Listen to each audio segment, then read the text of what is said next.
नमस्कार। मौनी अमावस्या के लिए आज विशेष जानकारी लेकर के आए हैं।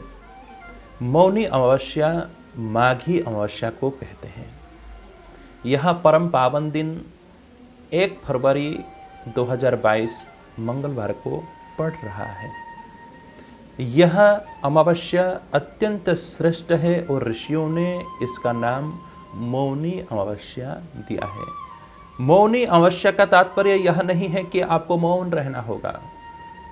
आदरणीय सज्जन वृंद, हमारा सनातन धर्म इतना विशाल, बृहत और विज्ञान सम्मत है। प्रत्येक क्रिया को व्रत में और त्योहारों में जोड़ दिया है, धर्म से जोड़ दिया है। हमें यह अमावस्या सूचित करती है कि जीवन में आपको मौन धारण करना चाहिए और मौन धारण का व्रत अत्यंत श्रेष्ठ है। प्रायः हम मौन धारण तो करते हैं, चुप रहना मौन धारण नहीं है। हम चुप तो रहते हैं लेकिन अपने से बातें करते रहते हैं। विचारों का भी शून्य हो जाना, यह अत्यंत श्रेष्ठ व्रत मौन व्रत है। जो व्यक्ति मौन व्रत लेता है उसकी वाक् सिद्धि होती है और उसकी ऊर्जा ऊर्ध्वगमन की ओर जाती है।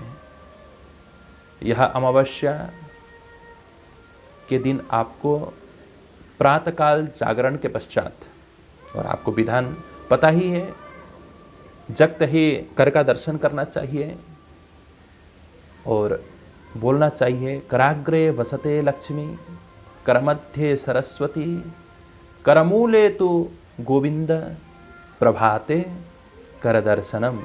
यह मंत्र उच्चारण करना चाहिए।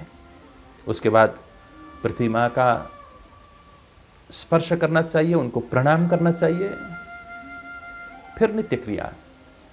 यह करने के पश्चात शौच आदि से निवृत्त होकर के, इस दिन बताया गया है कि घर के पास में जो नदी है वहां जाना चाहिए स्नान करने के लिए, क्योंकि इस दिन इन नदियों में 10,000 करोड़ नदियों का समावेश होता है और 3 करोड़ तीर्थों का भी वहां पर निवास होता है। यह मत्स्य पुराण में लिखा है। अपने घर के पास में जो नदी है वहां स्नान करने का विधान है। स्नान करके सूर्य अर्घ्य प्रदान करें। उसके बाद दान का विधान है। दान की महिमा अत्यंत श्रेष्ठ है, क्योंकि इस दिन किया गया दान समस्त पितरों को प्राप्त होता है। आदरणीय सज्जन वृंद, इस दिन चंद्रमा का जो उज्जवल भाग है, श्वेत भाग है, वह ऊपर की ओर होता है और ऊपर हमारे पितृगण हैं। ऊपर सूर्य को जाता है, फिर सूर्य के द्वारा समस्त पितृलोक को यह कर्म, अपने जो दान कर्म किया है, शुभ कर्म किया है, वहाँ चला जाता है। पितृगण हमारे प्रसन्न होते हैं और हमें आशीर्वाद प्रदान करते हैं और उनके आशीर्वाद से हम यहाँ पर फलते फूलते हैं, हम सुखी होते हैं।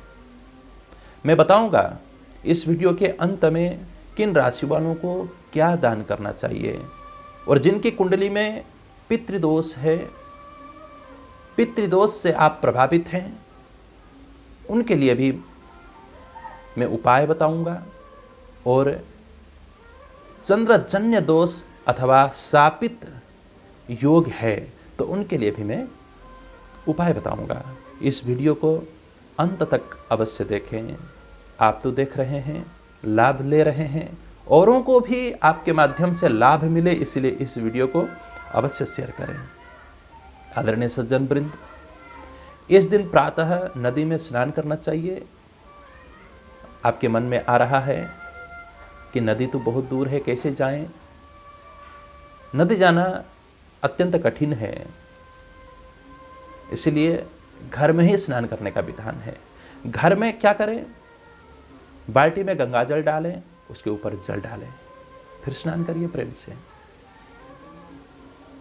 प्रायः हम गलती करते हैं कि जल में गंगा जल डालते हैं। नहीं, जल में गंगा जल डालेंगे तो वह गंगा जल को भी आप जल बनाएंगे।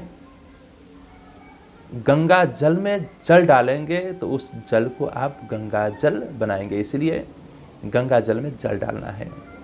आपके पास गंगा जल भी नहीं है तो क्या करना है? बोले अंकुश की मुद्रा बनाना है, बाथरूम में जा करके और ध्यान करना है।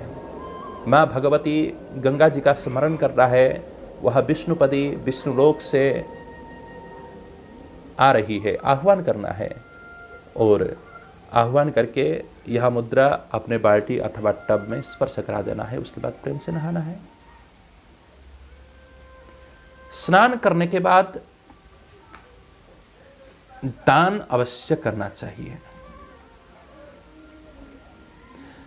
दान के विषय में बताऊंगा। मेष राशि वालों के लिए आज तिल का दान करना चाहिए स्नान के बाद।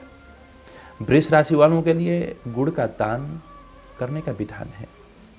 मिथुन राशि वालों के लिए काला वस्त्र अथवा काला कंबल अथवा आसन किसी ब्राह्मण को दान दीजिए। कर्क राशि वालों के लिए तिल का दान है और सिंह राशि वालों के लिए भी तिल का ही दान करना चाहिए। कन्या राशि वालों के लिए लाल पुष्प की माला बना करके अथवा खरीद करके माँ भगवती के मंदिर में जाएं और भगवती को अर्पण करें अथवा ब्राह्मण को अनार का दान करें। तुला राशि वालों के लिए पीले रंग का वस्त्र दान करने का विधान है और वृश्चिक राशि वालों के लिए हरी सब्जी दान। धनु राशि वालों के लिए बतासा दान करना है और मकर राशि वालों के लिए आयुर्वेदिक औषधि का दान करने का विधान है। कुंभ राशि वालों के लिए रेवड़ी अथवा सफेद तिल का दान करें और मीन राशि वालों के लिए गाय के लिए चारा खाद्य पदार्थ दान करें। और जिनकी कुंडली में शापित योग है, चंद्रमा क्षीण है, राहु केतु के साथ युति हो रहा है, तो ऐसे व्यक्ति को इस दिन प्रातः भगवान शंकर का अभिषेक करना चाहिए। मंदिर में जाकर के दूध चढ़ाएं और ब्राह्मण को दूध का दान भी दें। आपकी कुंडली में अगर पितृदोष है तो इस दिन आपको प्रातः स्नान पश्चात मौन होकर के किसी पीपल वृक्ष का अथवा वट वृक्ष का 7 बार उल्टी परिक्रमा करनी चाहिए और प्रत्येक शनिवार के दिन 1 वर्ष पर्यंत दिया प्रज्वलित करना चाहिए। यह करेंगे तो आप पितृदोष जैसे दोष से मुक्त पा सकेंगे। इसी के साथ मुझे आज्ञा दीजिए। जय श्री राधे।